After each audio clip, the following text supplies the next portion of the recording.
भेड़ बेस्तियाड़ी मुझो मतलब त काॾे निकिरी पई आई भला घर के चॾे कंदीअ चाहे बर्म अदा तुझे कज़ीअ खे को कारतूस लॻे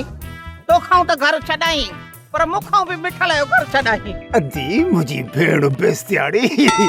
इहा जेका कज़ी आहे न कज़ी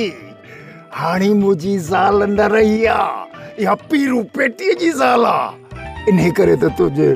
भाउ जो हीअ हाल आहे अदा तुंहिंजा हाल हीणा कया अथई मुंहिंजा सूर बीणा करे छॾिया अथई रखो अलाह ते मां बि कज़ीअ सां घटि कोन कंदसि छो त मां बि सेठियाणी आहियां सेठियाणी सिर ॾींदी सुर कंहिंखे बि न ॾींदी अदी फिलहाल त ने दज़ीअ ने कज़ीअ अहिड़ो त गुर इस्तेमालु कयो आहे फिलहाल त तुंहिंजा सुर ऐं गुर बंदि थी विया हाणे त मुंहिंजो विचां गिरो करण बि बंदि थी वियो हाणे मां इहो तकियो पंहिंजो कलाम हटाईंदुसि ख़बर थी हाणे मां कहिड़ो चवंदुसि त वलू कंहिंखे वणे न वणे पर कज़ीअ खे बंदूक ज़रूरु वणे इन मकार कज़ीअ खे मारे तूं जेल वेंदे अड़े ता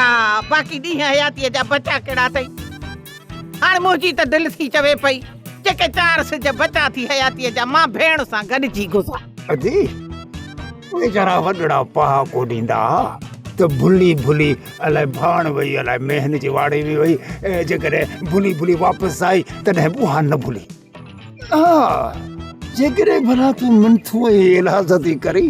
त मां तोसां गॾु रहण जे लाइ तयारु आहियां आहीं त गॾु रहण जे लाइक़ु बि कोन पर मुंहिंजो हिकिड़ो शर्त आहे अदा कहिड़ो शर्त ॿुधाए मूंखे मुंहिंजा मोबी भाउ कलामड़ो ॿुधो थी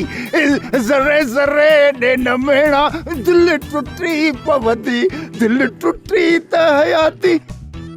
त मुंहिंजी अॻे ई खुटी पई पर ॿुध